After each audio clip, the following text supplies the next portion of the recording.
calling that shit? Who's calling that shit? Who's calling that shit? All right, y'all. Before we get started, What the fuck? I want to give a round of applause for our special guest. So everybody clap it up.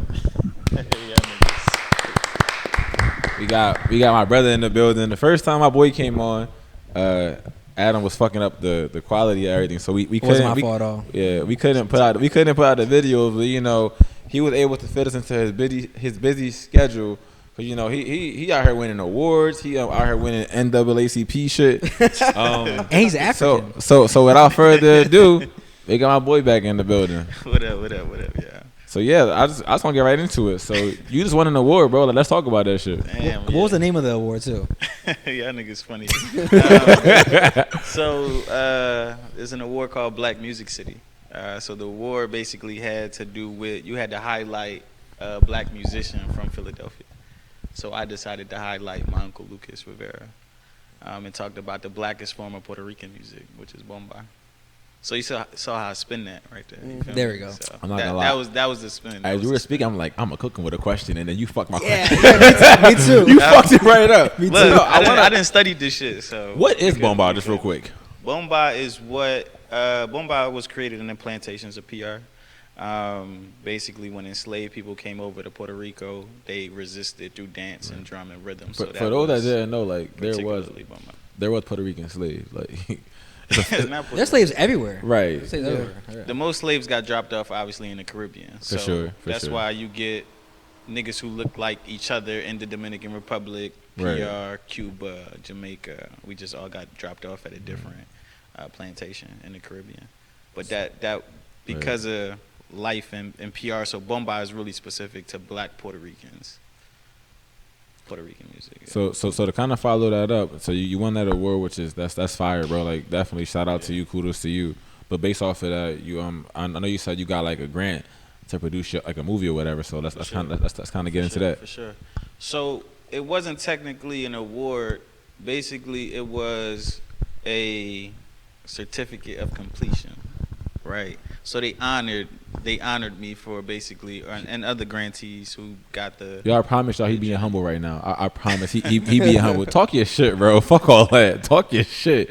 Listen, if downplay it so bad right now. Bro, if bro ever really talked about his life story, like you understand, I think we're gonna get into it. I think we're gonna get into the life story today. Yeah, cause like I should have started the pod with Free the Guys, you know. For sure. Free Nate, Like, everybody that done got lost and shit. Rest in peace. That's how we should have started, cause that's how we definitely. No, for sure.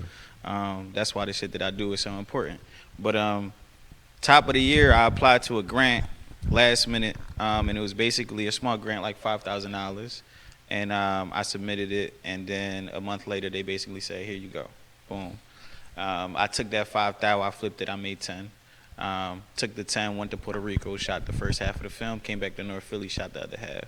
Put it together, presented it for Rec Philly. They gave me the award for basically completing the program of being a grantee. And now I'm basically taking that 10 that I had, and I'm trying to flip that to 20 to 40. So most of my work right now is definitely trying to finish the filming and really get off the ground so we can hit 2026 film festivals. So let's kind of touch base more on the film. What's it called? What's it about? Like For sure, it's called La Lengua de Tambor, which the means tongue of the drum, the language of the drum. Pause. And it's about, particularly, I don't know about y'all, but when I went to school in New York, Puerto Ricans got a real specific representation, and there's always New York Ricans. There's always New Yorkers. You said New Yorkers? That's what they call it. I've never heard that in my life. Have you ever heard? Everybody from New York, or if you know somebody from New York and you say New Yorican, that's okay. the term. That's like what people. But mass media represent us in a lot of different ways, but they never really talk about Philly or North Philly. So one of my biggest things is always putting my niggas on the map. So for sure. This film really is about North Philly Puerto Ricans, but also tapping into bomba music. So it talks about the plantation, the archival, where we came from, but also how we migrated as a people to North Philly and how we keep culture, tradition still alive today. So, just real quick, have any of y'all ever asked y'all parents how they ended up here? Because I did, and I've never got the same answer twice. Yeah, I've asked them. It's not like nothing crazy, but like they all came like at a young age, like kind of like teenager. But did you ask specifically why Philly though? Why Philly? Like why Philly? No, that's a good question. Yeah. I probably should ask. Like I'd never asked why Philly. I did, and it was like more so like, oh well, you know, I had a cousin up here, but why did the cousin pick here? Everyone was like, they had a sibling here, they was doing alright, so it's like I'm gonna follow their steps. But it's like, why here? Because like, personally, I'd rather have been born anywhere else. Like I don't know about y'all. I love Philly to death, but it's like I hate the cold. Yeah. I hate the cold. So like you couldn't have picked Florida's right across the street from Puerto Rico. Like That's hilarious. But like, have you ever asked your folks like why here? Nah, my folks is real. You know, we got the regular typical hood story. You feel me? Like my folks was already into the streets by the time I came up, so those types of questions was out the door because they barely remembered. But as I dive more into like my work and like, you know, studying and shit, most of the people that came up north was because of vegetation farms. As soon as Puerto Ricans got citizenship, second-class citizenship, it was just for us to join the war. So most of our families and ancestors came because it was an economic opportunity. But really, we was just working in factories and shit. So that's why you get a lot of people that was in Philly, but they was in Pennsylvania working in like blueberry farms and shit that, picking shit. But then they would go back to the city. Like I'll be driving around Philly with my grandpa, and he'd be like, "Oh, well, growing up, that was a such and such factory, and that was this, and that was that," and like he said, I worked there making like 1 cent or whatever. Like so, like no, what you said, like that's fact. That's real. But what part of PR y'all from? I know my mom's side is from Salinas. You had mentioned that earlier. That's crazy. We might be cousins, bro. Shit, you maybe. never know, bro. Right. My dad, he could probably give me a direct answer, but he from everywhere. He got family everywhere, so I can't pinpoint it on my dad's side. Yeah. My mom's side, they're all from Barranquitas, and then my dad is from Orocovis. Okay. Solid. Yeah, and then my dad's side, they all from Louisa, where everybody we all dark as shit. But over there, I'm light skinned, and I believe my mom's side is from like Sabana Grande, but like it's like a specific part. Like it's just like that's like the main part, but it's like a little ducky John. Y'all y'all ever had like y'all folks tell y'all like, oh, going to school in PR, I had to cross a mountain and ride they had to literally like. Well, my grandpa said he has to ride like a zip. He had to ride a zip line. That's tough, though. That's tough. He said that's some Dora shit. He said every day we had to ride a zip line to cross like the river or some shit because there wasn't no bridge at this time. Eventually they had the bridge, but like in the meantime, that shit funny as hell. Though. I'm pretty sure if I'm not mistaken, my dad told me he had to go through a river to get to school every day. It's a funny story. Like I learned how to drive in PR. Like I was like 18. I moved to PR for like the summer. I learned how to drive in PR. That's why I really feel like I know how to drive so good. Because if you could drive in the mountains in PR, you can drive anywhere. Like legitimately, like if you can drive in PR, you can drive anywhere. You ever like almost like fall off and shit? Nah, I feel like just driving regularly, you're almost falling off. Right. Oh, literally, like you'll be on a mountain, bro, and like literally, like you see how like this is like a cutoff. It's like that. One little.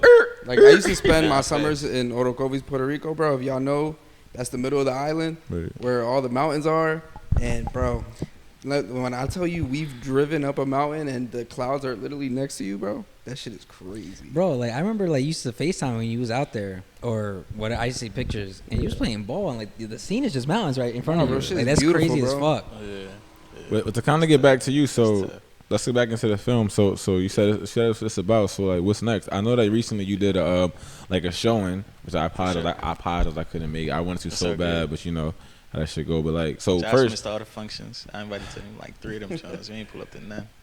I got two kids. If y'all don't know, but no. So like, first, where can you watch it at right now? Like, if it's even available, you can't watch it right now. What you can do though is throw some bread to this GoFundMe I'm raising. That's what you can do. But right now, basically where we at in the process of the film is we screened it 2 times already. We screened it at a Taller. June 20th we screened it, and then we just screened it recently at Rec Philly. Part of the reason why we screened it was to kind of just get like a little tester feel to see if it's really doing something. Right? So before I put everything into it, I want to make sure like it's having a conversation with people actually fuck with it. So but real quick before you go into that, so like obviously it's your film, so like you might try to lie and gas it up, but from the 2 screenings you did, like what's been the reception? That's what I'm saying. Like it opened up so many different conversations because I'm thinking it's one thing as a director, and I also shot it. I think it's dope. I think the conversations that I wanted to have is the conversations that we was just laughing about, right? The idea that you could be black but also Puerto Rican, or Puerto Rican but also black. Like, what is that? And then we also come from a space of like the Caribbean really being like anti-black. So when people think about Louisa, when you think about North Philly story, I kind of want to put those conversations together to see like how can we see the beauty and where we come from. So that was my take. So when we screened it the first time, I thought, we had a bunch of people from the community, but also people that was also from Colombia and from Jamaica and from Trinidad pull up. And the conversations that they saw and that they had, they was like, yo, we need to get this in Colombia. Like, we need to get this in, in the diaspora and shit in Jamaica and Trinidad, because this conversation is the same conversation that we all be having. But now it's real particular because it's North Philly Ricans. And for me, in my head, I'm like, I'm just doing, like what I want to do. I'm trying to put my people on, you feel me? Right. Because we was shooting in 2nd and Lehigh. Like, we was shooting 5th Street, you feel me? Like, the whole little fake-ass palm trees that we got. Like, you saw that shit in the film. Mini Puerto Rico. Them jaws fire, though, bro. Them jaws fire. It is, but nobody got it. And that's what make Philly real particular, you feel me? Like, New York don't got that shit. You know what I mean? Right. Connecticut don't got that shit. Boston don't got that shit. So when you think about North Philly Ricans, I want people to watch this film and be like, oh, these niggas really be putting on for their culture. So people was fucking with it. And then when we screened it the second time, it just made sense. Like, this is the work, you feel me? Like, this is something that, needs to get completed. So with no promo right now, I mean, I'm trying to raise like 20 bands. We already probably hit almost a stack right now with no promo. So right now I'm working with my team to have a full-on campaign for September. So every time that you see me post September 1st, y'all just gonna see a crazy ass rollout every day. Listen, of the film, trying to raise some bread. Support the bro. Like, he gonna get into his story a little bit later, but definitely support the bro. But kind of explain it. Like, so you said your goal is 20 bands. What does that do? Yeah, 20 bands, man. Right now it's not even like near a Hollywood film budget. Like, to make a Hollywood film budget, you probably need 100 mil. So the fact that I'm asking for 20 G's is light work. 20 bands is gonna allow me to go back to Puerto Rico with a full-on cast and crew, meaning I get a director, photographer, including me this time, because he said including Jazz. He said I missed a couple of things, but I wasn't invited to this. Including PutEmOn, for sure. But nah, it'll cover travel, it'll cover equipment rentals. I want to hire local talent that's in PR, niggas that's actually doing the work. So half of the bread is allocated towards that. Half is also making sure niggas could get paid, paying my crew fairly. Something that I definitely want to do. Just being in the film industry, niggas just don't get paid fairly. So to be able to put a homie on, a YoungBoul on, which is the brand, I want to be able to be like, listen, I can pay you like $1,500 for the work that you do, because that's important. So like, for me, it's all of that. Pay for my flight, bro. Like, I'll stay with my folks. Like, I'm good. I'll eat with my folks. Like, just get me there. I might just need you in the film at that point, bro. Whatever you need, just get me there. Like, I asked somebody, just get me there. After that, I got you. Do you speak Spanish? A little bit. Okay. A little bit. That's one of the biggest things about doing this work, though, because most of the people that I interviewed fluent Spanish. So I feel like that's something that's a big conversation, though. It's like, I don't know about you, but I get ridiculed a lot for not being able to speak Spanish when I'm full Puerto Rican, which a lot of people don't know. They be like, oh, you half black, which is like, so I listen to the Big Pun. That's my guy. But he said in one of his songs, like, bro, being Rican, you Indian, Spaniard, and black. Like, it's just a fact. Yeah, but it's like, I get ridiculed for that the whole time. It's like, bro, blame my parents. Like, I can't just decide, like, you know what, I'm gonna speak Spanish. They're like, no, like, you gotta be taught that shit. Like, your parents taught you. So it's like, talk to them, not me. But like, for you, how did you? You say you only a little bit, but like, what you've learned, like, you picked it up, or like, was it through school? Like, definitely not through school. Growing up, my mom was trapping, so she ain't speak Spanish. She knew Spanish. She knows Spanish. She fluent. My whole family fluent, but me and my brother. Like, me and Fred was just like, nah, we just here. We just exist. Right. But my grandma, she don't speak a lick of English. So you would definitely have to understand it, you feel me? So I understand it, but it's hard for me to speak it sometimes. Now I'm a little bit better with it, for sure. I can hold a conversation. But now it's important for me to go back and learn. But I don't like accuse, like, I don't. No. You feel me? Point the finger. No, I definitely do, though. I definitely do, because when you do look at it, you feel me? I'm like second generation or third generation in, so it doesn't really make sense for me to speak Spanish in a lot of sense. Like I don't really need it.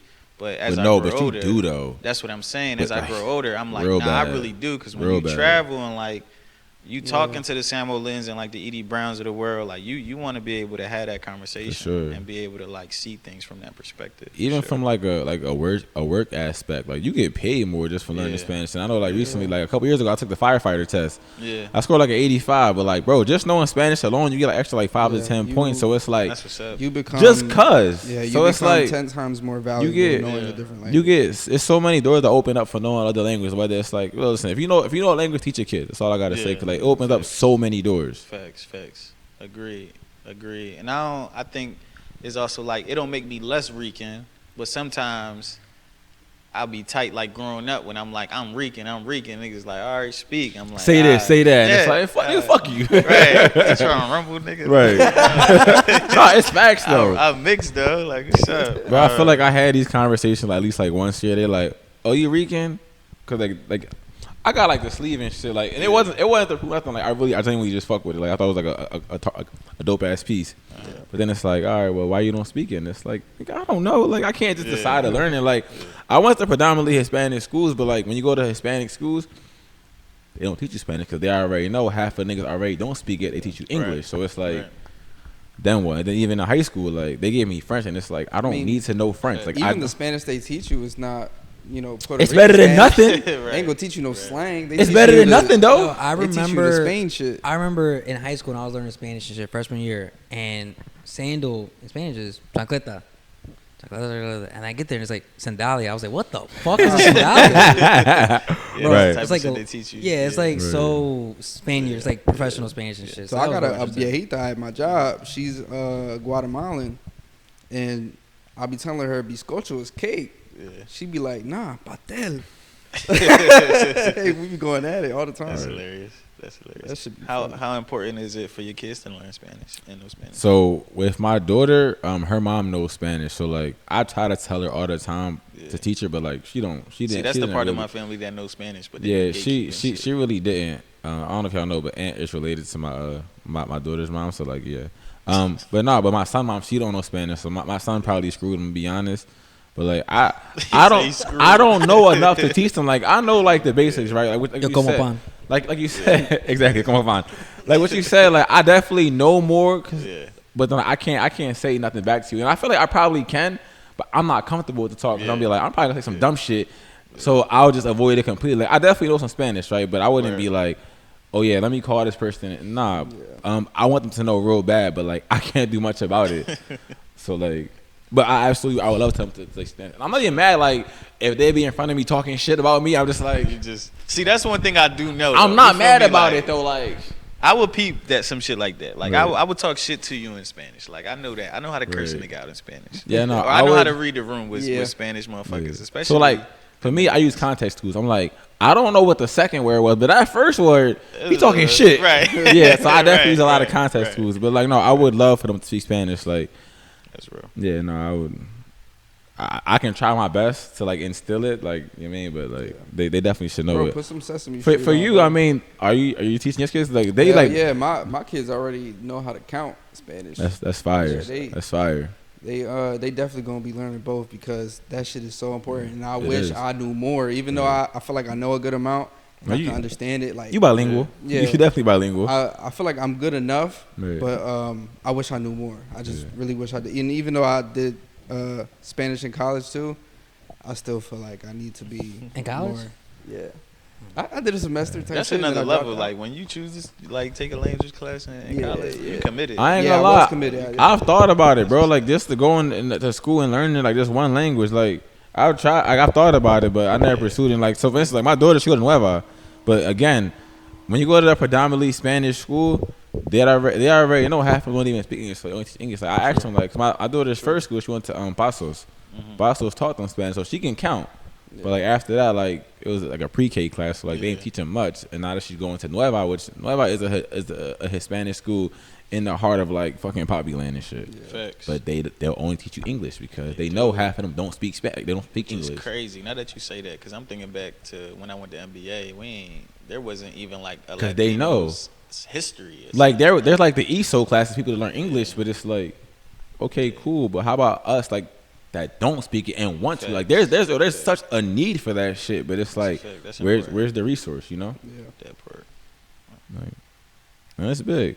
I'll be the first to say it, bro. Like I hate that I can't speak Spanish. Like I want to so bad. Like when I'm asked the question, I really feel shame. It's like I don't know, and I'm sorry. Like especially like at my job, and it's a call from an older Hispanic, and they like, oh, I'm just like, I'm so sorry. Like, well, like you ever be out of the place and like a person is speaking Spanish and no one else there can help them, and you just like, I wish I can do Facts. but I can't. Like, Let me call my cousin. The one thing you got going for you is that a lot of people don't even think you're Hispanic. no, but so like, bro, I think it's so Do funny. you get Dominican? No, bro, everybody be No. for the most part know I'm Spanish. They either think I'm just Spanish or mixed. Bro, But like- my parents thought you were black when they met you. I thought you were black too. Bro, like everywhere I go, like everybody just be knowing and they'll talk Spanish and I'm just like, I ain't that much Rican. You wildin'. But like I've always get like my fair share. I feel like when I'm around like Ricans and shit, I'm black, right? But when I'm around like black people, I'm Rican. Right. Like, I feel like even your last name, like it's not a common. so I've done the research. It's actually French. Really? Yeah, That it's makes like sense. it's like a river in France or some shit. Yeah, so my It was last spicy name with is a it. city in Spain. So Yeah, which I goes feel to that. show like Yeah. we're like, nah, real shit. we not just Rican. Like it's definitely a mix of a lot of shit. I'm actually scared to do the ancestry shit though, cause like I don't want to find out a part of me white. I did it. I did mine. What's your I'm breakdown? actually more European than African for sure. I think it was like 24% Portuguese, which Yep. makes sense. All right. Alright, the complexion. Yeah. 13% native Puerto Rican, which was interesting. Okay. And then the rest was just a bunch of small, shit. small like African countries and Yeah, shit. a bunch of that just everything. made it up. did you But get any small percentage of Jewish? 1%? Me too. 1%. I think it was like 1. Oh, or you 2%. done it before? My sister did it, but like, you know, Right. Exactly. Yeah, exactly. Yeah. yeah, there was a bunch of shit. There was Smart. Nigeria. Yeah. I can see that. Benin and Togo. You can't see that. No, I can see that. I can see There's that. no fucking way in hell. You're Nigerian, bro. When the music come on, bro, when the music come on, Yeah, you turn. yeah. Yeah, no, I can see the Afrobeats. Nigerian in you. Though. I definitely can see that. Nah, listen, bro. Now that you pointed out. Yeah. I don't want to find out. I don't want to find out a part of me Jewish. Like I don't want to know, bro. It's interesting. I use that shit as my bucket list to travel though. Ooh, go to I where you use- from? exactly. Like, That's fire. All the places that That's I want fire. to go is right there in the For list. sure. Like for sure. I wonder how they met and shit. Like, damn, why was these two people from these two places fucking with each other? Shout out to them though. That's the reason why I'm Shout here. out to Shit. them. Shout out to them. I don't know your names and where y'all from, but shout out to y'all. Yeah, though. R.I.P. So like, what's next? What is next, man? I'm ambitious, bro. There's a lot that's next. I feel like this is 25, my 25th year, and the YoungBouls is growing. I want to open up a production studio, something like this. Mm-hmm. I'm trying to get property by the end of the year, For personal shit. For sure. I'm writing narrative films. I'm writing a scary movie. I'm trying to finish this documentary. Take the freelance shit to the next level. I'm still teaching at WHYY. Do you write the stuff down? Do you have like a goal board somewhere where you put all of this stuff and visualize it? Yeah, I definitely need to work on that for sure. I got not an assistant, but I got somebody that be listening and writing that shit back to me and be like, "Here you go, bruh. Strategize with yourself." Yeah.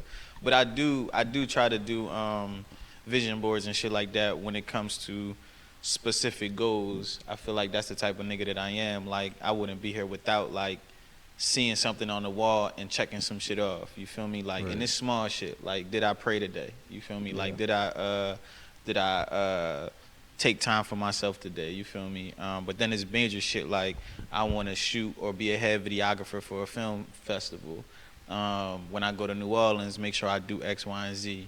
Yeah, see how he tried to give an accent to New Orleans. So he didn't say like New Orleans. He tried to say like with like the little Creole accent and shit. I had to put that shit on. Respect to my God family, because when I first went to New Orleans, I was a Philly nigga out there. You know, like, Right. I'm saying New Orleans and shit. I'm in Which New exactly Orleans. how I would say it. Exactly I'm in how New I would say Orleans. I'm in New Orleans, but Right. my whole God family from New Orleans, Yeah. so they kind of checked me on that shit, and I just had to respect their culture and language, because when they come to Philly, it's the same thing. Right, it's Put valid. respect on my city. I hate So. when people say like, oh, like, bro, Philly not Pennsylvania. Philly is Philly. Like, Philly. what they got going on in PA, that's on them. Bro, like, Philly we really just its own country, Yeah. bro. Yeah, Philly. Like, we Philly. We different over here. But no, what you said is actually But- really big for like anyone in life, because I feel like a lot of people set out these goals, which is like, I wouldn't say it's unattainable, Yeah. but it's real hard to reach. But the fact that like you have like little goals, like you can feel a Yeah. sense of accomplishment by reaching like them small goals. Facts. Like you gotta have them small wins to get somewhere.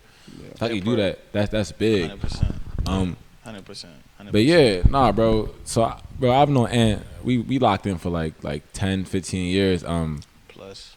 Like easily. We go way back. And I remember like when our podcast kind of fell off, me and Ant was gonna do our own joint on it, bro. He sent me this beautiful ass manuscript. Like, bro, it was so fire. I'm just like, this is fucking amazing. Like, it was this whole joint, real detail. But the point I'm trying to make is, I remember me and Freddie was talking. Freddie, his brother, he went to school for acting and shit. I wanted him to come today. I don't know why he didn't. But he talked about like how niggas like Adam Sandler and Kevin Hart and like how they move, and it's like in all they movies it's the same crew, like, or like even Tyler Perry, right? It's the same folks, like, and I feel like it's kind of like what you doing in the sense where it's like you want to put your folks on, you want to put the young boys on, like you want to show the people that like ain't got it or didn't think like. So I think that's real heavy. That's real heavy, bro. I appreciate you saying that for sure, because I think that's definitely how I want people to move with me. You Right, feel me? for sure. When my uncle came home, he did 8-9 years in jail, and then he came home. I just want to let you know his uncle like a year older than him. So. Yeah, facts. That's my right. That's my right. When he came home, he missed so much of life, obviously. And this nigga ain't pick up a camera for nothing, but that's what I was into. So I'm like, you nigga, when you come home, we gonna make money, but it's not gonna be in the streets. Like, Right. I'm gonna put a camera in your hand, or I'm gonna have you model, nigga. I'm gonna have you do something. Right. As soon as he touched down, I just remember like I was just plugging him in. Like, we was traveling to New York on some gigs, and he was seeing what I was doing, and then I had a modeling thing. I'm throwing shit. So if you go on their page, you might see this. If you see a light skinned nigga tatted, yeah, that's him. Free bro. So I had him working. This is the same with everything. When Fred came back from LA, I had him on a couple jobs, and if I was able to put bread in niggas' pockets, then that's what I'm. That's what I want to do. It make me feel good. So that's just kind of how I just see the world, like, and I just be trying to move. And even with the shit that I sent you, that's also how I do business. Like, you would never see me send you some shit or an idea that's subpar. You feel me? Or it's not fully thought out. Right. You know what I mean? It's always going to be a beginning, middle, and fire. it's going to look a certain way. You're going to see it. You're going to feel it. Right. It's going to be real specific to the T, where we could send that pitch deck to a sponsor and see if we could get some funding for it. Bro, I tried to make like that vision be a thing today. I just couldn't find a table. I couldn't. Honestly though, talk in the same respect though too. It's like, why would I want to start a podcast when my homie doing a podcast, right? And respect to everybody that's doing their own shit, but for me, it don't make no sense for me to try to build something or try to create something from the ground up when y'all niggas already doing it, right? So I got this idea for a podcast. We could talk about it off the record, but y'all could take that shit and spin it. Like, I really feel like it's a dope ass concept. But nah, you can still be a part of it though. Like what you saying is facts, bro. So like, as y'all can see, we've definitely moved into a better. We talked about it earlier. We moved into a better space now, which is like shout out to my folks, right? But like they got this thing where they call it the pod, and not to like down talk them. What they're doing is fucking amazing. But like I feel like they wave was like they was putting on artists and shit. Like they was doing like little studio sessions, and it was fire. I told them like, why y'all trying to do a podcast when y'all already do the podcast? So instead of making a podcast, make a network. So when it's like y'all got y'all shit, we got our shit, we can all come together and just we could all eat on some shit. Which like what you're saying, it's like we don't all gotta do the same thing. Like we got folks that do clothes, we got folks that direct, we got folks that podcast. We can all eat together, but like Not everybody think like that. Yeah, or they always want something for themselves, or niggas just don't operate like that. But I say that shit on the record. Like, if I got an opportunity where, like, I got Rec Philly access, I mean, best believe the next probably few episodes, if I could get y'all in the building, then we could just shoot that shit. And you said it before. Like, listen, not to like be on you, but like, No, for I sure. feel like it's never been like no weird shit. And I feel like the way you operate definitely is love. Like, he'll talk, again. I keep saying like you'll talk more about your background, but like you were handed not a golden ticket, but like from where you came from, you were put in a great position by someone else. And the fact that you're just like you're not just running with that shit. Yeah. No, you putting back in. Like you left, all right, cool, but now I'm doing this now, right? So I'm here, but I'm gonna still look out for them over there. So like I think the way you going about that shit, you definitely doing it the right way. I appreciate that, bro. Respect. But like but without further ado, bro, talk about your life. Talk about your upbringing. Wait, real quick, because before you move on and shit, you had brought up some ideas you was working on.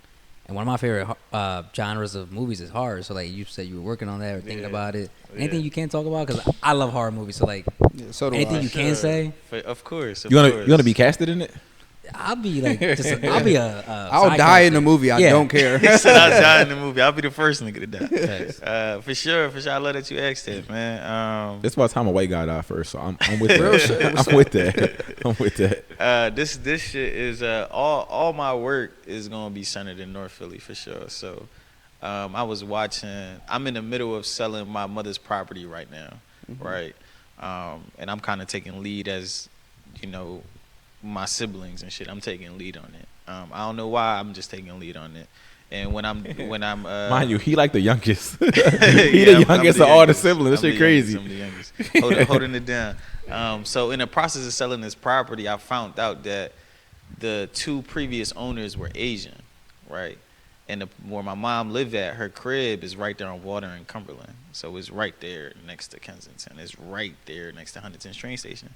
So for me, I'm like, yo, this is interesting. Like, Asian people literally lived in the crib, which made sense because growing up, I would see Asian people all the time. Or if you go to, you know, the hair salon store, Asian people will run that. Or you go to the Chinese stores, right? All Asian folk, right? So in my head, I'm like, yo, it'd be dope to see like a modern family moving into a block, but the whole house itself is like haunted. Like the walls and shit is haunted. It's with like Asian ghosts and shit like that, but also like old black shit that's happening also in the crib. But I guess the caveat is like they're not literally trying to scare you. They try and warn you to get out of the neighborhood because everything is like distilled. Everything is whitewashed. Everything is like taking people's souls. So it's like a psychological thriller, but it's based on that premise of like a family moving into Philly for the first time, probably from the South.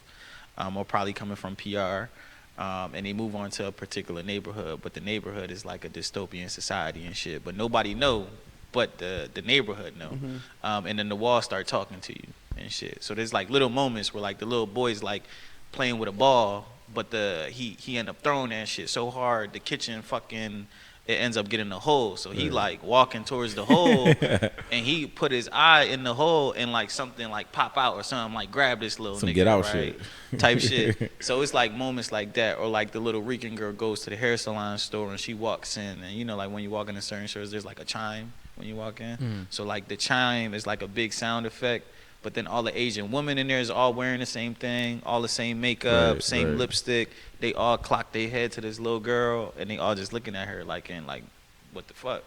So it's almost like a Get Out situation, but it's almost like Tales in the Hood. But that's kind of like the premise of the film. I haven't really finished it thoroughly because I feel like every good horror film got something to say, and I'm still trying to figure that part out. But yeah, that's that sounds good. It sounds like something kind of similar of what I've seen before, but it sounds good though. I appreciate. I like the psychological thriller aspect of it. Like sometimes I don't even go to horror. I look up psychological thriller because like they low key like it's like a I don't want to say subgenre. It's like a like I think like a Venn diagram. Where it's like horror, psychological thriller, right in the middle. I love right that in the shit. middle, right in the middle. Yeah, I love some shit that make you think and make you feel. So. Like Get Out was like like you said, it's like a psychological thriller. It's like a horror at the same time. Yeah. Bro, I think what you got to do, and I've never seen it, but since you base all your shit off of Philly, I've never seen a Kensington Strangler movie. Yo, that was crazy back in the day, bro. I've never seen that. You could be the first to do it. Like yeah, that might be it, man. Like I've never seen that, Joe. I think if you have we went to Visitation BVM. Do you know where that is? Yeah. It's an old building. If you were to use that building, I swear to God. Yeah, bro. The attics, especially the attic, bro. Bro, the attic in that school, the church, like it just has an ancient ass feel. I feel like that would be. It's on Kensington and Lehigh, bro. Yeah, literally Kensington and Lehigh. Kensington and Lehigh. Which one? Right under the L. Is it right next to 1 pound cheesesteak? Yeah, shit? yeah. The one across the street? Yeah. Yep. The playground's across the street. That It's shit in right between there? that shit, and the Episcopal Hospital. Yeah. Interesting. Yeah. Interesting. We know the principal. Like, Yeah. we could try to work out something Yeah, if we you could try ever to think work about But it. that's what it's about. Yeah. Appreciate that. Yeah. For sure. I'll let her see that shit. Nah, listen, you got a network where you network. Yeah. But nah, bro, let's all get into your life. He said, tell me about your life. Yeah, Tell me like I about feel your like life. your story dope, bro. Yeah. Like, it's definitely dope. I mean, I'm a regular North Philly kid, I say. He downplaying it. I don't know anyone else that went to NYU, but you. So I guess we'll talk about that. He downplaying it. He being humble again. I guess in the sense of like, I guess I say this because I definitely want niggas to view my story and be like, I could do that. I could do that, right. You know what I mean? Because I'm not a monolith. I'm not a nigga that's just like, I found gold at the end of the street type shit.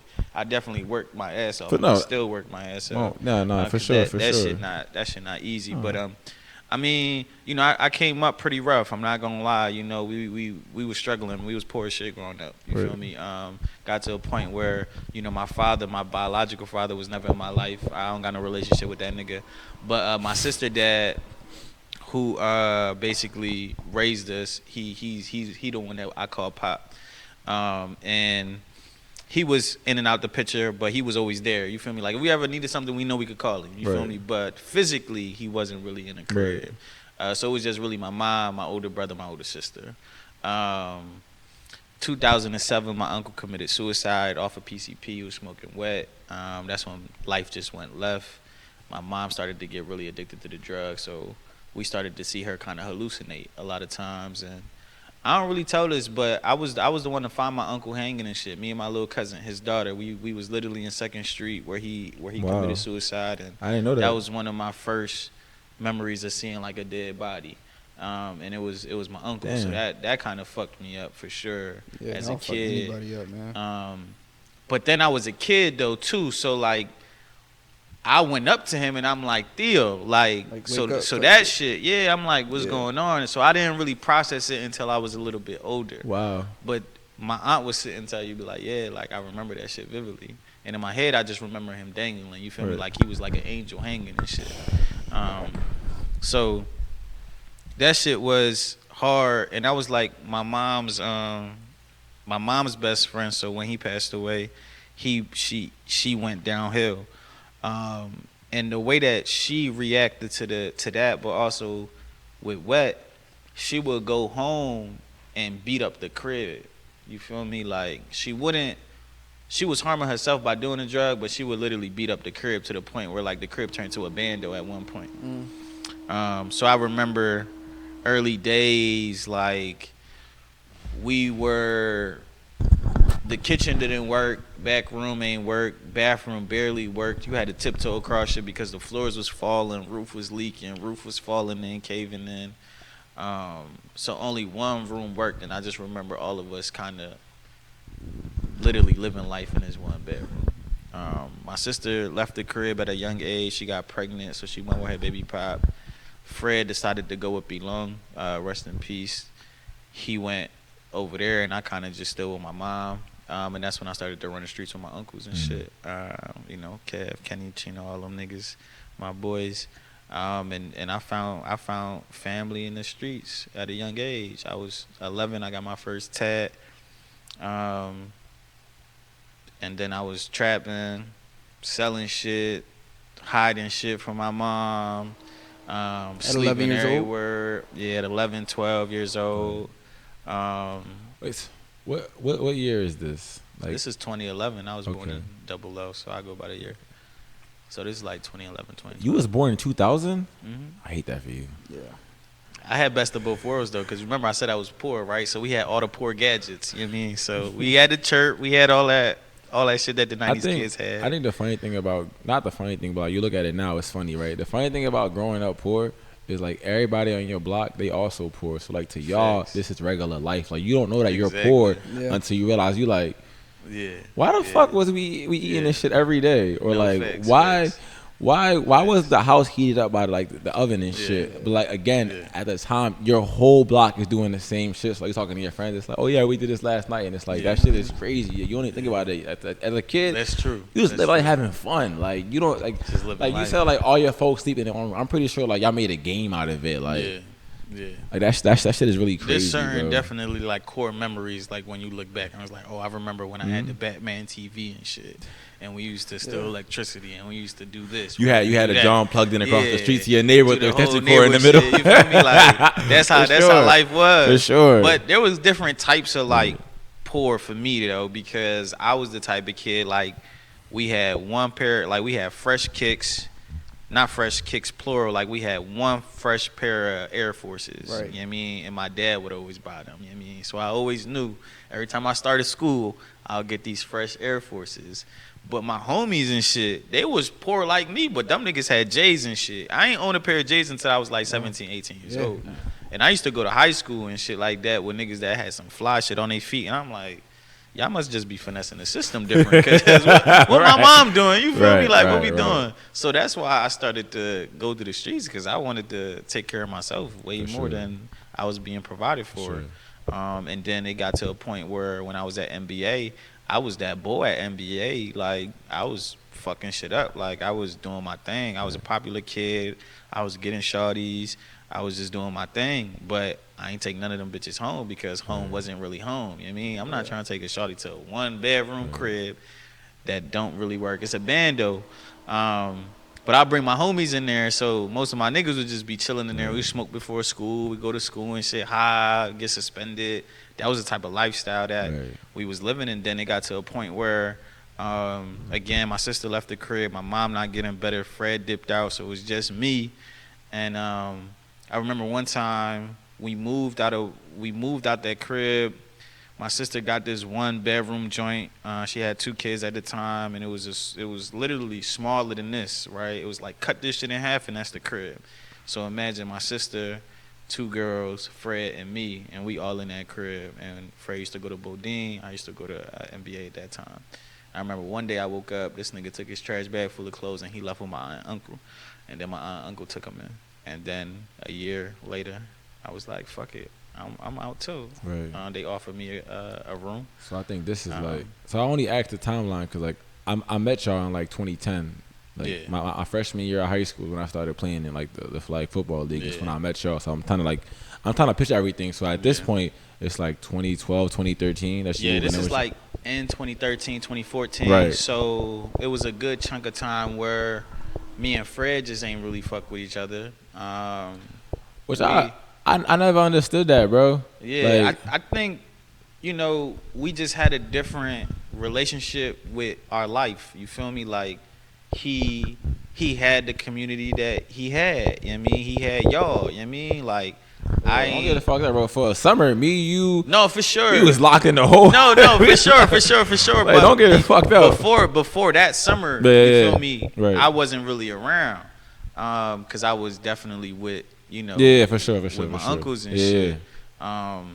And we just had a love-hate relationship. At the end of the day, when it comes to family, you know how we gonna rock, for sure. Absolutely. So, but also, like, if y'all got brothers, so y'all know what it's like to have a brother. Y'all got an older brother, younger brother? Older brother. Yeah, y'all get into little fist fights with them niggas and shit like that, right? Or but that was my dynamic, like. But even that, like, I will say growing up with me and John, because like I got 3 older brothers, right? But me and John, we got the same mom, same dad, so like, we always lived together.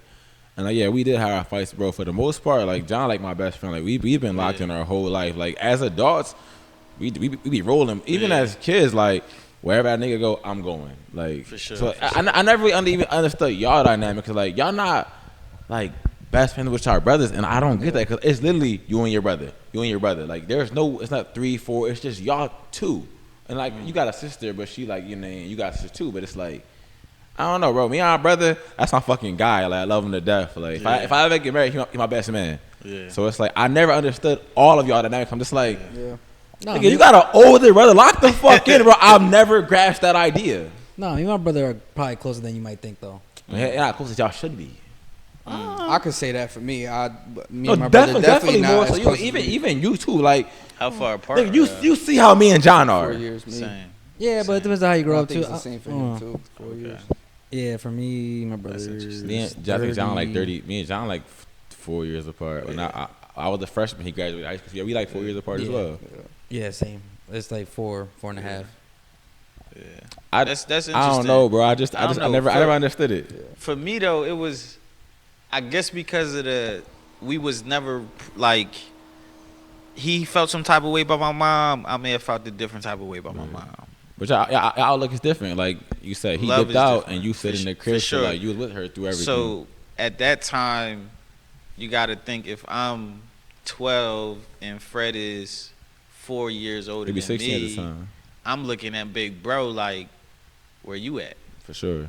You feel me? For sure. When other people coming into my life and trying to take me under their wing, you know what I mean? And it wasn't a lot of resentment and shit. It was just more so that was the reality. He just Right. chose, Demoteo was his route. Mine came a little bit later, you know what I Yeah. mean? And I think I just grew up too fast. So you really couldn't tell me nothing as Nah, a big bro. You definitely to me. just said it, bro. I mean, first of all, getting tattooed at 11 is crazy, but like, I mean, I would say like in middle school, I definitely had friends that was already tatted up. Like I didn't get my first sure. John to like 11th grade. I was 17, Yeah. but like, Yeah. I mean, that just paints the no, story. for sure, You feel for me? sure, So, for sure. But I think with Fred, our relationship definitely got better at the end of the day. There was never Again, any. I love that shit, bro. Like, there's never any like yeah, animosity or hate. I think it was just more so we just had two different upbringings. Right. At the end of the day, and there was a lot of niggas just wanted to do them, and I was doing my own thing. You feel me? So when it came to a point when we was living back together, when we got taken in by my aunt and uncle, he was already a senior, about to dip out to go to college, and that for me sparked something completely different. You feel me? Like, you gotta give flowers when it's due. Fred was the first person to go to college in the family. Everybody want to talk about Aunt, but Fred laid the groundwork. He did, built right? the foundation. You know, somebody that came from how we came up. He went to a dope university, and he got his degree, and nobody could take that shit from him, right? Which even that in a sense, like, again, you went to school to be a director. Mhm. He went to school to be an actor. So it's like, y'all Yeah. got the fucking John. So it's like, why are we not pursuing that more? Facts. Like even that, like obviously that's another conversation, right? But what you're saying is just a lot of shit. Is like, all right, well we got this, we got that. Yeah. Let's put it to work. You feel me? I think we just also co-independent too. It's like sure. we weren't the type of brothers that we did everything together. You know, to this day, we don't really do shit together or like that. We probably go out, have a drink and shit, have some Right. good time. We live together now, so it's a little different. But I think when you two codependent, like, you allow people to see life for themselves, and then there's a Right. moment where we could come back and create. I'm sure we will. You feel me? When it's the right time, when it's the perfect opportunity, we gonna do that shit, and we have been doing it. But I think coming up, it was a lot of he creating his own life. You feel Right. me? In his own world. I'm doing my own thing over there. And to be honest, the shit that I was doing, I'm toting guns. I'm doing street shit. Right. He wasn't doing that. You know what I mean? But if he had a problem, he knew who was pulling up. You know what I mean? Right. And I remember when P passed away, Crash was telling this nigga, y'all remember when me and your brother was just catching wreck on niggas and shit like that? Like, your brother really liked that. And I was like, yeah, nigga, I was like that, but that's kind of fucked up that y'all got a little 13-year-old running around smacking sure. niggas for no reason, like, when you really think about it. But Bro, I feel like growing up in that era was crazy because it's Yeah. like I knew you, but it's like I also knew like the shit that y'all was into because like Yeah. so around that time was a lot of like little bullshit gang wars and shit. And it's like the niggas on my block was all like ETB and shit, and like y'all was like Yeah. PBR or We was something. like PBR, and Right, shit, and it's like the niggas that lived on my block was fighting them, but it's like Yeah. them my niggas. So like I be like, It's y'all weird. do y'all thing. I'm on my fucking business. Stay in Like, the crib. yeah, I'm not about to sit here, but like niggas I grew up with, but like these are my boys now. So it's like, but like, bro, I feel like that was such a fun era in life. Like It was a fun no, era, so like, it definitely like a lot of shit happened at the time. Like that shooting that happened with them three young boys. The KB young boys That was lawsuit. in my outlet, bro. Like Yeah, that that happened. shit Like I crazy. heard everything. That shit was crazy. So like Yeah. obviously there's a lot of like negative to that, but like For sure. that era was fun. Like the house parties and like Facts. the Facts. everything about it, bro. Like the outfits, bro. I always say it to this day, bro. 2010 to 2014 was an era of life. Like the snapbacks, like the jean jacket shit, like the Nike fucking tracksuits, like all of that shit. The music, like it was a vibe, bro. It was definitely what YN culture is today. For sure. For sure. But like, but not as violent, cause like Not you, as like you violent, said, like yeah. in high school, like we was all just fucking bitches. Like niggas worrying about getting girls and shit. Like now it's like the YN culture just about we're not killing everybody, which Taking niggas. like cars y'all and fought. shit. Y'all fought niggas. Y'all didn't worry about shooting. Like it was like, Nah, oh, I'm gonna go man. whoop his ass. Like you might have jumped somebody, but he ain't die. You know. Facts, Now it's facts. like, oh, I'm gonna kill him. Yeah. But nah, like So, that. I would say, yeah, all of that. I love that shit though. Even thinking about it, I was never on record. I was never a PBR nigga. Let's be clear. Right? I was just he was affiliated. I was affiliated. I He was was affiliated. But we was definitely our block niggas. You feel me? I Shout think out- it was because of like shout y'all out school wrestling. too, though. Like everybody that went to y'all school kind of Yeah. was like, all right, fuck it. It was a mixture. NBA had a bunch of KB niggas and ETB They niggas did. in They there. did. They did. And I remember the let out just used to be popping. And this was before y'all moved to area. This Yeah, was when this y'all is, by the train. And I used to love when niggas used to try to fuck with me because my crib was right around the block. Like my mom crib was right around the block. So anytime niggas want to smoke, they got war because we was right there, like for sure. But yeah, that was definitely or like that was like around the time where the PR parade was even like. Bro, popping. I say that shit all the time, bro. This man lived right there on like 5th and Lehigh, 2nd Lehigh. He said he never really like went there. And it's Second like, Lehigh, bro, I grew up on second. I feel like 2010 to 2014 was the best parade because like you could still be on the car, bro. I saw my first titties at the parade. I got my first Wally at the parade. Like Parade. I remember niggas used to get like weeks ready for the parade. For sure. Like graffiti. Get You the airbrush shirt and made, shit, yes. I mean, like, Yes. just to walk around. right, Just to walk it was around. lit though. It was a Like, vibe, and if you on somebody's car, it's more of a vibe. You know what I mean? Bro, at that time, my brother had like the decked out Honda with the amps and the EVs and all of that shit. So it was lit, bro. Yeah, that's a fact. Where the fuck were we at when all this shit happened? Bro. Bro, it was Literally, fucking bro. lit, nigga. We was Clearly, R&B. we ain't have no home Who's on training. what? over We was there. R&B. R&B facts. What's that? Nothing. Only we know. Yeah, no, Only- yeah, no. only- I fuck with that. That's what's up. That's what's up. No, Yeah, yeah. no, but I never been to a Puerto Rican parade, bro. Real shit. I feel like now it ain't it. Like obviously the one downtown will always be like the big parade, right? But like the hood John, The Hood Johns. Bro, I grew That up shit in a, went I grew double up in a platinum. church, so like I was always going to the Puerto Rican mass. I ain't never been to the parade, though. the Man, parade that's was crazy. like where There was you two had to types be. of parades for sure. But you talked about it types of all week leading up to school. Like you you going? Where you gonna be at? All right, You we see link up. everybody. We in link that up joint. here. What, Everybody bro? in that joint. Nah, it was a vibe. It's I'm crazy. jealous, Second bro. and Lehigh. It's crazy because I'm like right there. Like you go to American and Lehigh, shit's popping. Like I'm right 5th and Cumberland, like right there 5th and Lehigh, like it's popping. Like I just don't go. I hear this shit I all feel fucking like- day and traffic all fucking day and beeping all day. I feel like But the just not last there. good John was like 2016. Cause like I understand why the cops had to shut it down, but it's like, It was wild as fuck. bro, we got one day. Leave us the got fuck one day. alone. You know what's Yeah, crazy one day. too? It rains every fucking Puerto Rican Every parade. time. Every fucking time. But listen, rain, sleet, or snow, like niggas didn't give a fuck, bro. Like, bro, we didn't give a fuck, bro. I remember this last Puerto Rican Day parade. I remember that day clearly. It was raining. I remember. I This haven't is went to the crazy. PR parade in years. Yeah, It's been my years. last John was like 2013, I believe, but it was a great time. Good golden times. Yeah, it was a golden great era time, for bro. Sure. That was a vibe. So all right, so yeah, we left off. You, But for sure, you so- went to your aunt's crib. Uncle Go to crib. my aunt crib. Shout out and to them. Shout out to the auntie. Shout out to Didi. Played a major role. For sure. Living with, when you come from a space where you don't got anything and you giving everything, you start to appreciate shit way more. And from the context of we ain't got no bedroom, I got a whole room.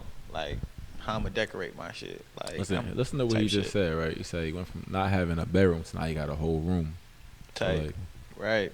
that's shit like you don't think about It's until small it's happening. shit. Yeah, it's really small things, or like having more than one pair of kicks, or Right. having people to ask you. And I remember every time I used to come back to their crib, it's funny because like when they took me in, it was like it was the thick of me being in the street. So I was Right. smoking weed, I was toting, I was doing so much bullshit.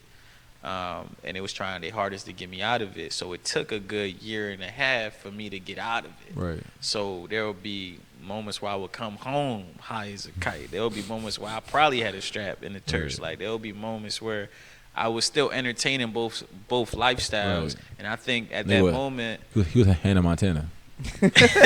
no facts, right? You start to see like people gonna love you more than what you think, and I think that was real. Like we never felt love like Damn, that. that's deep. That is like we That's never deep. felt love like that. Me and Fred joke right now. Really, we joke. He said, "Bro, I don't care how mad I get about you, but I, you know, because we brothers and because how you're like, I know that you would never kick me out. Right. We come from a space where niggas would kick us out left and right. Right. You know what I mean? Niggas would just, you gotta go. Mhm. So when we had somebody telling us like you did something wrong, and my reaction is my bag already getting ready. kicked out, You right. feel me? Like I know I'm getting kicked out today. Like I ain't lasting but a month. When they look at you like, what you doing? Right. Like I'm gonna talk to you like a man since you want to be treated like a man, but I'm Right. also hold you accountable for how you need to show up That's and how you heavy, need to bro. act. And that's how love need to be shown. sure, You feel for me? sure. So for them to love me like that in that way was Right. something that I can't Exactly I what you can't even needed. pay for sure. To the point where, you know, they tell me this all the time. I don't know if they're gonna get mad if I say this, but to the point where they sold their wedding bands. They sold their wedding bands to move to the city, because they was in the suburbs. They sold their wedding bands to move to the city so I could have a better high school career. And this was from, because I remember, y'all, where was y'all at? We was all the way in Elkins Park, and they had a That was the John that was like, where the fuck was that at? like Cheltenham. Yeah, so right. Yeah, Y'all I wasn't, remember you being there. y'all and shit wasn't like too that. far though. Yeah. So It no, wasn't too far, but it was I was out the way, and then y'all It moved was, to yeah. like Allegheny and Port shit. Richmond. Yeah, We right. moved to Port Richmond. So from Elkins Park, I ain't know that they did suburbs. that. I ain't know that. Yeah, they ain't tell us that until later on. Right. You feel me? They just hit it well. Like we didn't even really know. So, and that just goes to show they also got kids themselves, and they Right. taking in grown ass men. You feel me? So like they was committed to something larger than life. Right. So when and one of the biggest things was you just had to go to school. Like that was really it. Like they didn't really expect nothing but you just to be out. You know, just go to school, show up. You feel me? Like so, I remember around that time, like they'll just be like, "How was school?" It was good. I mean, like ain't really much to talk about. Right. But then you start to appreciate that when people don't ask you how was school. You be like, damn, nobody asked me how was school today. Y'all mad at me? Like, what did I do? Right. But then once I left MBA, I got into Roman Catholic. I remember that which shit is too. Private school, so they That's was a gay paying ass school. Gay ass school, all boys school. I went to St. Joe's. Prep, Wearing so purple that's was why- crazy. Purple is crazy. The whole shit was crazy. But I was on a football team. Oh, shit. I remember that too. I remember I was that doing my too. thing on a football team. I was starting as a freshman, and then I just didn't like it. Like I just, you know what I mean, I refused for them to pay that much bread, and I didn't really fuck with it. Like, Right. and they knew I was struggling. Like I would be cutting school, I would be doing random shit. So I remember this vividly. One time, my uncle literally pulled up my attendance and was just like, "Nigga, like what's going on?" Right. In my head, I'm trying to think about so many things to say, but then I was just like, "Yeah, you right. I just don't like that school, Right. bro. Like take me out." So I went back to public school, and from there. So after Roman, where'd you go? I went to a new school called the U School, which was project-based learning. It was around when budget cuts happened. So like Building 21 was one of those new schools. The Link, the U, and like a School of the Future, I think, were the four that came. And from there, Was that John by like Girard Station? the U School? Was- Nah, the U School is the old Ferguson building, so it's Okay. right next to Temple. Okay. So when I got to the U, I basically, well, I guess when I was running the streets, I was rapping. I remember me and Nate, we was always like rapping, and that's gonna make sense later on why I became a filmmaker. So I was always like, I'm gonna keep it a buck. I had no clue you rapped. yeah, I got some songs. I had no clue. I'm not gonna play them, but I got some Dropbox foolish shit. Okay. But writing was always my way out. Yeah. Like writing, even when I was in the streets, like I would just be writing and shit, and that was my way to like express myself. Right. So when I got to space, and I was writing, I wrote something, and I was just talking about my life. Somebody came up to me and was like, "Yo, you should make this a film." And I was like, "Word, okay. I'm broke. How I'm gonna make this a film?" Right. It was a program that I got into. They ended up supplying equipment, and then they basically shot my documentary about my life, where we walked into my crib that I grew up in. You know, interviewed me, interviewed Kev, interviewed the homies, and they was in the trenches. Like, and this was sophomore year, high school. That film basically sparked a lot of interest in my film career and like what I wanted to do and how I could tell stories to change lives and shit, change my own life. From there, I didn't know what, I wanted to do, but I knew I was ambitious in a sense. Like, if I'm going to do something, I'm going to go to the best school for it. Right. So I just literally looked up best film school, and it was NYU, USC, American, and some other shit. And I would tell everybody, I was like, I'm going there, I'm going to NYU, and niggas would be like, this kid, bro, like, prior to record? Prior to you going, I never even heard of NYU. Yeah. Like, legit. My aunt, have y'all? I have. Yeah. Okay. he said, yeah. Let's be clear, Josh. I didn't, we know bro. what NYU is, nigga. It was just you. No, listen, I've never heard of NYU prior to you going there. Well, shout out to that. That. I never heard of NYU before I looked that bitch up and said, what is NYU? Well, like he said, he went to St. Joe's and shit. Like, I went to public school. I was a hood nigga just like you. So like, we ain't know what that shit it's was. different life. Like it's different life. CCP, Right. Exactly. Like, what we doing? I thought like Temple was like a top 10 school. That's all I know. No, facts. So I just remember, like, I was dead set on NYU. Right. And I would tell people, I'd tell my own family members, like, that's where I want to go. Right. And the people that knew what it was, they knew, like, it was hard as shit to get into. So they also was just like, yeah, you should apply to some safe schools. Put some safe schools in there. Right. I was like, nah, fuck that. I'm going to NYU. So I used the film that I made, I Am Philly, to do a summer program at Tisch, NYU. I ended up getting into the summer program. They gave me a full ride to go to the summer program.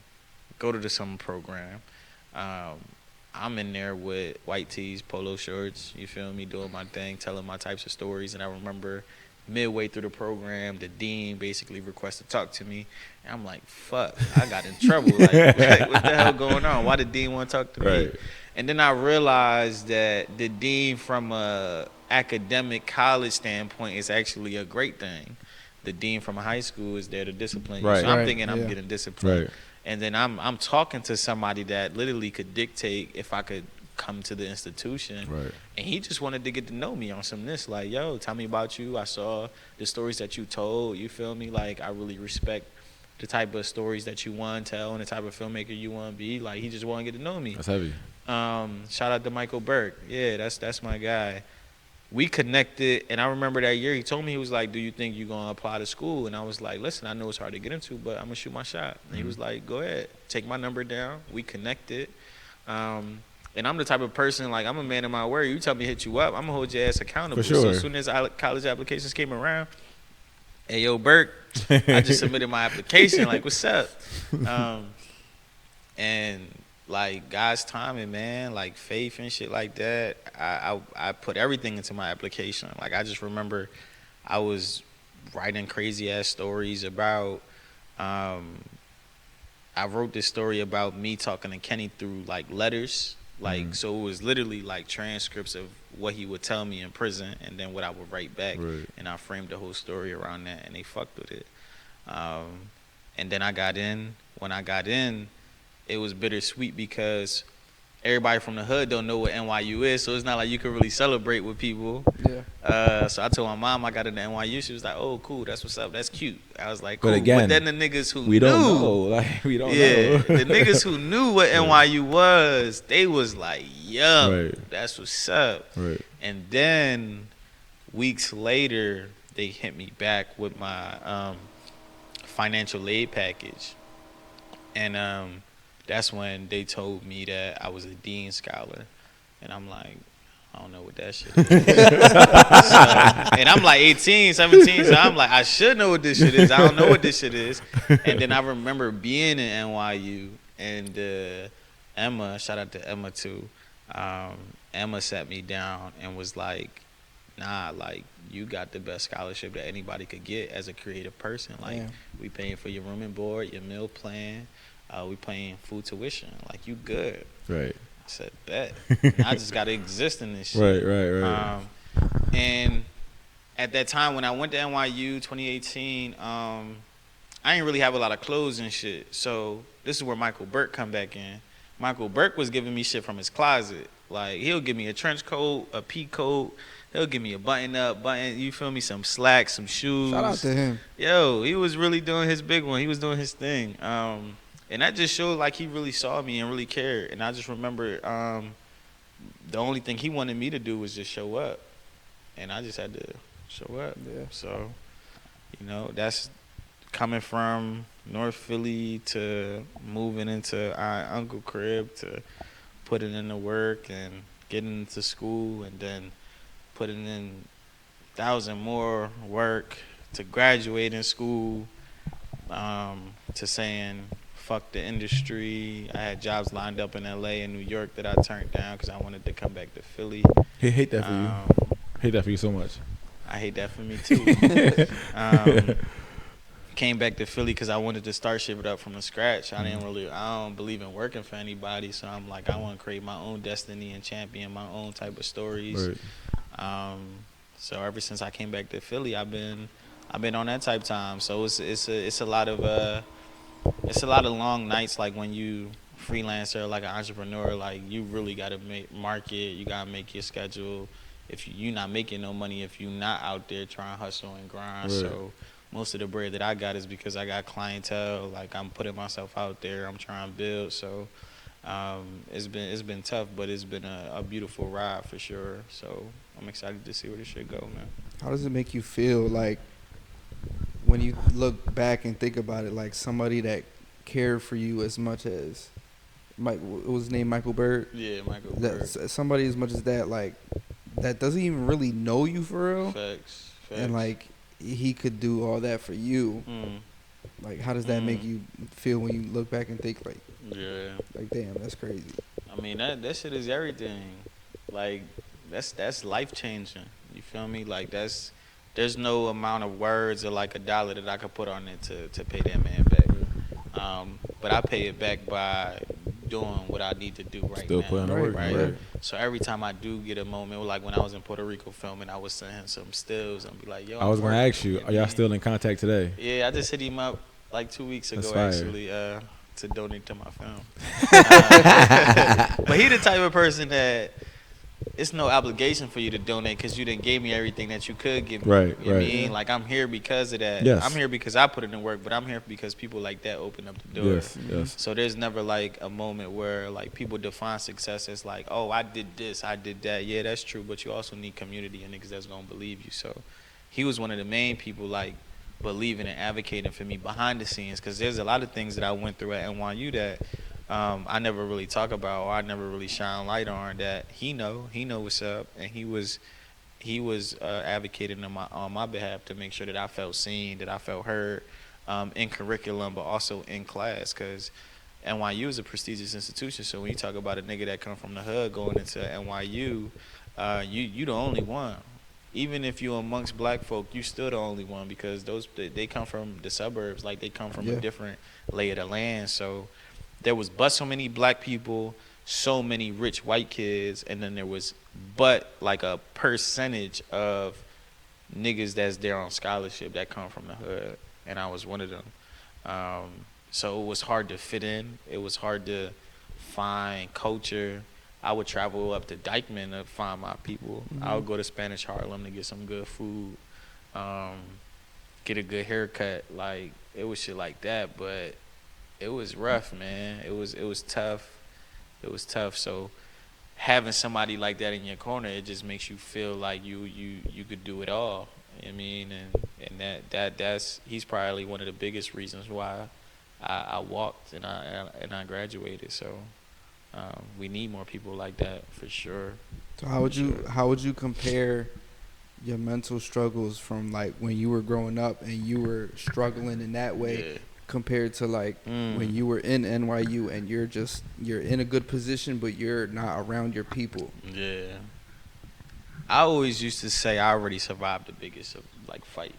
I mean, like when you talking about like not knowing when your next meal gonna come or trying to, you know, you just got grazed by a bullet and you don't know if you're gonna see the next day. Like that's real life shit. Like this is real life, but in a different way. This is like real life in a way that since you came up and you got out of the bubble of North Philly, this is what the reality of America is gonna be for you wherever you step out. Yeah. Corporate, whether you're in the academy, whatever industry that you in, as long as if you keep progressing in life, you're gonna see less people that look like you, unfortunately. Freshman year was definitely hard, and I think I wish I had conversations around like what whiteness was, or like what does white supremacy mean and shit like that, so I could be able to maneuver through space and time a little bit more freely.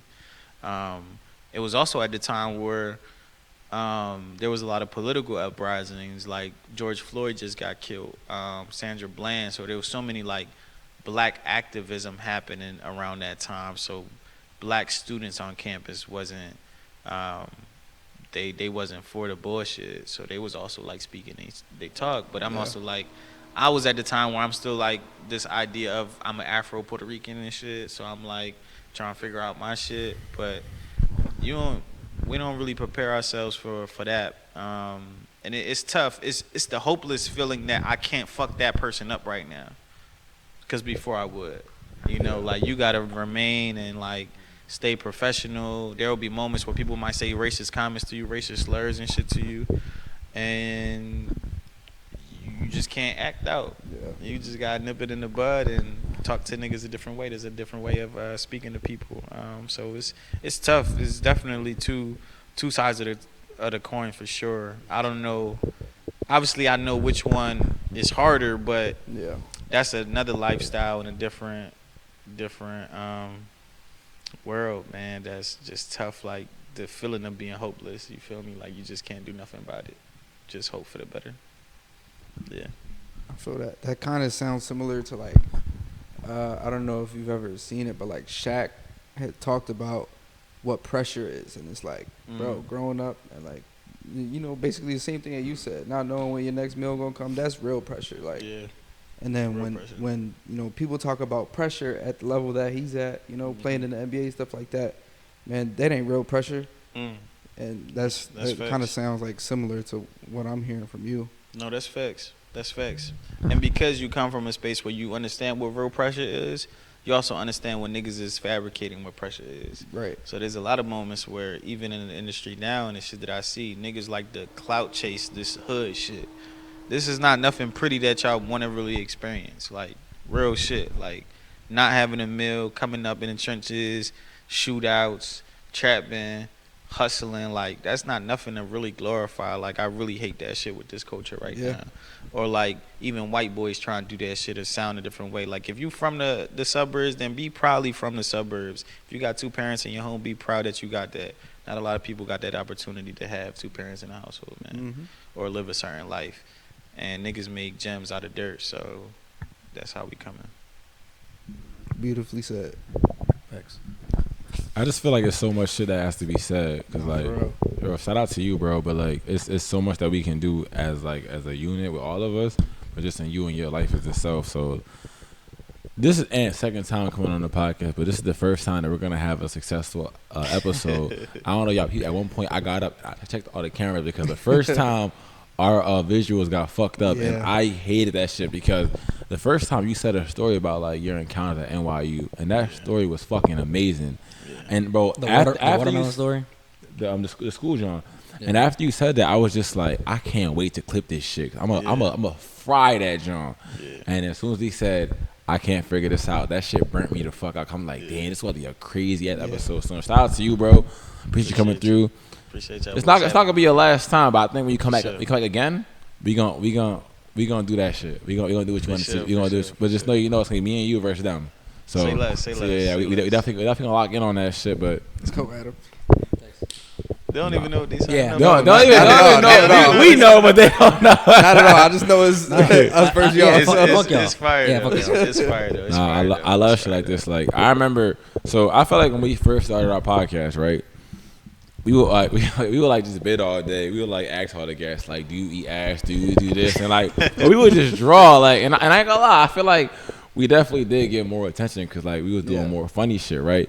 But personally, I love episodes like this where we're talking about life, bro. Like I feel like everything that you're saying, obviously, and I would say like you definitely have a bigger platform than us, like as far as like what you're doing, right? Because you're getting the grants, so everything that you're doing, it's that like we want to do, like we haven't gotten there yet. But like you putting your folks on, like even with the YoungBouls, and like we haven't even touched that. But that in itself is such a crazy conversation. The fact that like you want to start your own studio in the city. You say you turned down a job in New York, which is like big in film, in LA, which is big in film. To say like, you know what, fuck that. I'd rather go back to the city and put on my boys. That in itself speaks volume. That's another conversation we can have. But the fact that that's what you're doing, it's like, bro, I feel like the whole premise of our podcast, like they talked about why they wanted to podcast, right? And they just whatever. I said my piece on why I wanted to podcast. I feel like ultimately we all have had the same goal. It's like if you look at our guests. Now, what we love to have A-list celebrities for sure, but we want the celebrities because we want to get a bigger platform so that we can put niggas on like you, like us, like niggas like Chris with his clothes and even people like Charlene with her fitness. Like we'd love to have the bigger guests so that we can, like you said, you got to invest in ourselves. Like we want to have the studio. We want all that shit just so that we can keep going back to our city. Like I've never got the vibe from any of y'all that it's like, well, I'm just saying it just cause, and then once I get there, I'm gonna say no, fuck everybody else. Like I'm on now, I'm gonna keep doing that. Like no, like it's always been like genuine. It's been like, all right, well, let's get here, and if we can, not to say use anybody, but like I'd love to have like a big celebrity on just so we can piggyback off of their shit so that we can put back in. Like we're not gonna ride that wave and say like, all right, well, everybody that previously came on, like, fuck y'all. Like, no, we still gonna put them same folks on. Like, the premise of this podcast is let's put on. That's how we even changed the name. Like, we went from podcast and chill to put them on podcast, where it's fire move. Yeah, and like the put them on podcast. I mean, the podcast and chill was a fire name. People loved it. The logo was fire. I thought it was time to add on make on the logo, but like I never thought it resonated with how we operate and what we wanted to do. And that's a part of the name change. And that's why we got to where we at right now. And it's like the goal hasn't changed. Like we can do better. Like let's be honest. Like we can be more consistent. We can get better with our setup with the camera and shit out. So you on setting up our cameras and shit. But it's like the goal don't change. Like we want to. So we even think about making merch, right? But like we're gonna pay for the merch. Whatever we make, it's getting invested back into the pod, so like we can get like our equipment is cool, right? But it's not where we need to be. The cameras is cool, but it's not where we need to be. So it's like ultimately our goal is to continue this to put everybody on, which like what you've been saying the whole time. So I think shit like that is like it's really hard to find folks around you that want you to win. Like a lot of people like will say to your face, it's like, oh, that's da da da da. I recently looked at our algorithm on our podcast. It said 80% of our viewers are non-followers. Yeah, that's how that should be, bro. 80% of our viewers are non-followers, and like it's crazy because like a lot of like our friends would be like, oh, da da da da, and I'd be the first to say like, I probably can support more. Like, bro, if I had it, I'd donate to your shit. But listen, they could be hurting.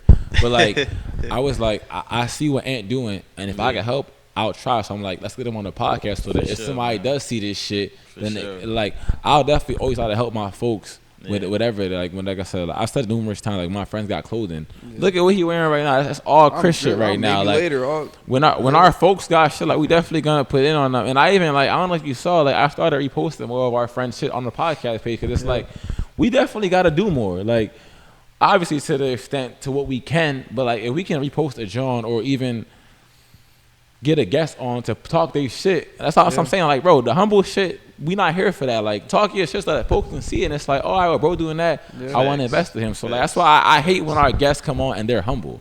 Yeah. Like, no, fuck that, bro. Like, you really got to tote your own horn sometimes. Because, like, And that's exactly what we're here for. If you not, who going to? Yeah, that's That exactly part. why we're here. So you can Respect. toot your own horn. And I'm a guest. Yeah, fuck yeah. Like, talk that shit, bro. That's why, like, Tuck that shit. we love when we have, like, for me, it's easier to have a guest that I know. Because then it's like, I can talk more on your behalf, right? Whereas we got guests that just don't. It's like, I see what you're doing, but I can't talk too much about it. So I can't gas you up. And if you not, then fuck it. But, like, nah. I just feel like I respect that. we all gonna get where we gotta be. And Yeah. and I sent them a video today from the boy. What's it? Tony? I don't know. He wanted to go to the TikTok. The stuff. funny ass boy that make all the he don't miss. Yeah. If you know, he don't miss. And it's like he talked about being a content creator, and I would never really say I'm a content creator because I don't feel like we take it serious as we should. Yeah. But I feel like we do got something good right here, and if we really dude. lock the fuck in, we can get better. But it really just take us. But like, I don't know. I think what you want to do, what we want to do, what a lot of our folks want to do, if we all just like stop bullshitting, like when you hit me up for Freddie's birthday party, I was like, I want to talk to you about something. So it came to the merch shit, right? And I'll say it publicly. We want to shoot this dope ass commercial for like the drop of the John because again, For sure. it's PutEmOn, right? So what we want to do is also about the city. Like we not just making like merch just to sell. Cause our first merch drop with just the logo, it was asphalt. This one we put a lot more thought into it, and this shit's fire. But now it's like, all right, if we can make like a cinematic commercial, For sure. it's more than just merch. Like it's the roots of the city. Yeah. And I was gonna tap in with you about shit like that, and even like. We wanted to do like the networking event, right? And again, we'll say it publicly. So I feel like I've been talking enough. So one of y'all want to touch base with Ant about the networking event that we still can do. Yeah. Even though we talk about it, we still can. But y'all let's talk about it. Yeah. So before the pod, we was actually talking about it a little bit. For sure. So yeah, we wanna do an event at the rooftop. For sure. Where we have like our merch, like we have like other people in the city that's doing their own thing. They come on and like we have them, basically like a little like cycle. Like one person come in, we ask them some things, shout your shit out, talk your shit, move on to the next person, and we just we all building together in that way. Respect. I feel like that would be super dope if we did that, and I think it'll be a success, like for sure. I think so too. I definitely think y'all got the right pool. And when it comes to access in terms of rooftop, y'all know y'all niggas. I get y'all the code. Y'all Gucci. Y'all got the location. I just want to touch on a few things that bro said, and then we could call it for sure. The shit that y'all doing is not light. You know what I mean? Like, I know y'all used to giving niggas flowers and shit like that, but sometimes y'all need to take y'all own flowers for yourselves, you feel me? Like, and really, really reap the benefits of what y'all been sowing, right? Y'all said y'all went from Podcast and Chills to PutEmOn. Y'all went through a whole name change, you know what I mean? Y'all went through probably a little season where y'all wasn't committing to certain things, but y'all came back to it, right? I know a lot of niggas who ideas don't come off the table. The fact that y'all doing it, that's more than enough. Yeah, shit could probably look a little bit better, but that's what team and investment look like. But everything that went from 1,000, you feel me, that's up there right now, they started somewhere, you feel me? So continue to grow, continue to put niggas on, continue to do what y'all do, because y'all definitely got something. And whatever y'all need from me, when there's a commercial shoot, rooftop shit, y'all know I'm always going to be down with it for sure, because I'm definitely trying to support the mission, because I definitely see y'all being big motherfuckers in this shit for sure.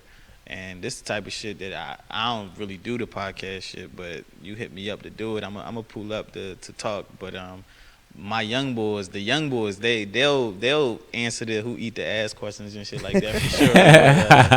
But that's not my type of content. But even though he probably do, but it's not my, I got representation. I got representation as the head honcho of the company. Respect, honcho, respect. But yeah, whatever I got, and it's back to building together, right? Like, why would I want to create a podcast when my homie got a podcast?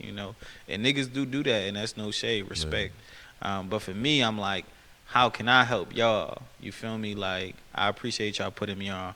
Now let me put y'all on. How can I help y'all? Versus set up if y'all need an ear on camera equipment, how can we level up the camera equipment? Whatever y'all want. I got microphones, you feel me? Y'all could take those mics, you know what I mean? Right. Wireless joints. It ain't nothing to just, here y'all go. Y'all do this shit every Tuesday. Here y'all go, you feel me?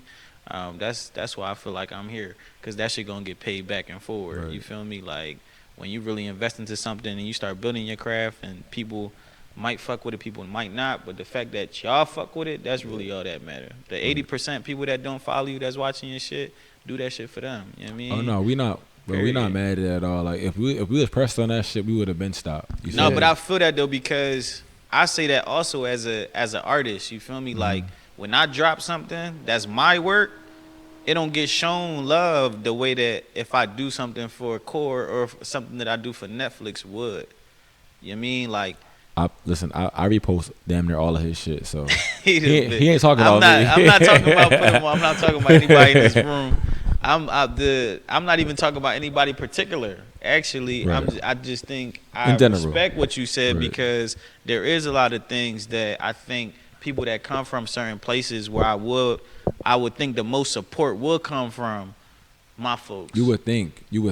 I would think, you feel me? Right. But the people that's pulling up to my screenings is not my homies. It's not the niggas that I was shooting in the gym with. It's the niggas that I don't even know that's sitting down taking my shit and donating to my film. You feel me? So Right.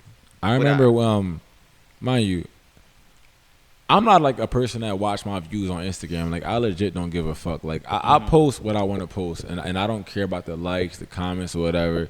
Even though I do get like I like to react to my shit because I post my kids mainly because like that's what I want to show the world, right? But I remember prior to us having Holly Hendricks on, shout out to her. A lot of folks that like we actually fuck with, like niggas that like we was in the trenches with, like niggas we grew up with, like we've been locked in for years. They never reacted until we post like the porn star shit. And it's like, damn, bro. Even if it's like fake support, right? A repost is a second. A like is a second. Like you don't even gotta like genuinely show love, but like, you could do the fake shit. But like it took for us to have her on to like get like niggas to follow, niggas to comment. Once it became cool to repost us, once everybody it became else cool, started to repost us. Like honestly, like I feel like if we ever do get like the viral video, like if we ever get like hella popular, cause like we. A lot of this shit, like we don't get paid from the pocket. Like I know you said like you got the grants to pay y'all niggas for like y'all filming shit. Like, we don't get paid for this. Like the only time we genuinely made money is when we sold the shirts, and even that we used that to buy a second camera. We used it to buy like what was it, the mics and shit. None of that money, we didn't profit a single dollar. We bought the shirts with our money, and then we use that to invest back in it. And it's like we not like right now. Obviously, we would love, bro. Personally, I hate my job. I would love to do this podcast shit full time. And like if I had the time, we'd have the post every day. Like we get so much better. Like I feel like our content has upgraded, like with the thumbnails, with like the clips and shit. Like we've definitely upgraded in every aspect. But like if we could do this full time, we could, but we can't, right? And it's just it's the fact of the matter. That's why like when it comes to like what you just said, right? We had a homie, and I'll say a name. So we had a homie named Quip when back when I was doing the Hookah with the Bros, and at that time that was my podcast, right? We went live every, I don't remember. You remember day like was? every Friday or something. Like every Friday, we went live every Friday, and we would just pretty much podcast. And like he's an amazing content creator, like with like the graphics and shit. Like he's fired with like his editing and all of that shit. Like he made like all the videos, everything. And like I always told, so like me and Lou had a fallout with him, Adam and stuff. So I always said like, if we can get him on board, like obviously we can't pay nobody right now because we not eating ourselves, but like. Once we get on, like you're on as well, like so if we can use like what you got to get us where we need to be, we're not gonna say like, all right, well fuck you, we're gonna hire like this A-list fucking director to do that. Like nah, like if we you gonna eat too. So like it's never been like that like we don't want to help other folks. It's just that we just can't right now. But if we ever get there, you'll be there as well. Word. Yep. So like obviously we had to use ChatGPT for certain shit now, and shout out to them. But like. Thanks. You know, we operate how we operate, and we gonna move how we move. That part, and that's the only thing that matter. I just want to say another porn star coming by the end of 2025. Yeah, no, I do feel like if we get another one on, cause like we was nervous. I ain't gonna lie, like I was definitely nervous. that whole episode was like He looked mad uncomfortable though. yeah, that whole episode I was nervous, crazy. bro. It was crazy. It was in my crib too. Like I'm just sis oh, licked shit. his face. Damn. I said it before. I'll say it again. I feel like she did coke upstairs. No, she definitely did. She And was- in the living room. She was like 2-3 hours late. She like showed him her titties. It was Alright. it was just a lot going on that day. I left like I was like I'm ready to go home. I was tired. I was ready to go home. Like well, that day was so chaotic, but we still did it. And I think if we do it again, we're gonna be more equipped. We're gonna ask like the questions that y'all want to hear. And Like, I'll actually be there. We had so many niggas in our DM like, why you didn't do this or do that? And this is like, hilarious. we was scared. Yeah, Like, I was so scared. I was like, what the fuck? like nigga, we was scared. But shout out to Holly though. She definitely she was genuine. Like I will say that. Yeah, for like sure. she didn't hold back. Before every episode, I didn't ask you, but I always ask everybody like, what can we ask you? And she was just kind of like, I don't give a fuck. Like I said, it's so much more to say, and it's not the last you'll see of Ant. Like I said, we want to do that rooftop shit, but even that rooftop shit. So like he didn't really say exactly what we wanted to do, but like we want to have like a crazy ass episode where we kind of like where you kind of turn it into a movie, right? So I want to have the creatives there where we have like everybody come on for like 5-10 minutes and we just slotting in guests after guest after guest, getting everyone on a crazy episode, right? But when you're not on camera with the podcast, you're gonna have the camera on the side, like still getting the content, still making like the way we like the idea I have in my head. I don't even know if I know how to explain it, but like we want to do some crazy shit with that. We want to do a rooftop mixer where we have guests alternating on, and even like we probably won't even be on the couch the whole time. Like we'll probably be in the mix doing certain shit too. But like we gonna have one of us on film for like the whole hour and a half or whatever the case may be, slotting in guests. People gonna come in and out, and we want a bunch of creators from the city, like where we put everybody on, and then we turn that shit into a movie. I think the hardest part is when we wanted to do like our first episode, we wanted to do a comeback episode on the rooftop. Yeah. The summer has been hot as fuck. So that was what stopped us at first, right? It was just too hot. Like, who the fuck want to be on the roof when it's 100 degrees? So now that the weather is kind of cooling down, we can do it, but we kind of just got to get like all the schematics on, right? So we got to talk to you about what can you do to help us in every aspect, right? We got to get the lighting down packed because it's dark on the rooftop. And like when the first time you went there, the outlets didn't work. So like only one worked. That's how we're in that one corner. Yeah. So we got to get all that shit down packed, and then we can move forward. Because once we get like, so we supposed to go there one day to like really scope out the scenery and see how we can do it. And after that, we can figure out, all right, well, now that we got everything done on our aspect, we have to get the guests. We have to get you to know what you want to do. And then we got to kind of not agree, because I feel like I trust you with your direction, bro. So like, I wanted to tell you what I want the idea to be. We all, not just me, we all tell you what the idea we want to have. Mm-hmm. And then you take what we say and make it into your vision. For sure. And I feel like if we can all get on the same page, it can be fucking beautiful, bro. Like it can be crazy. So that's why my first question is always like, so what you need to get done? Right. What's keeping you from it? Because that's the type of person I First am. it was the weather.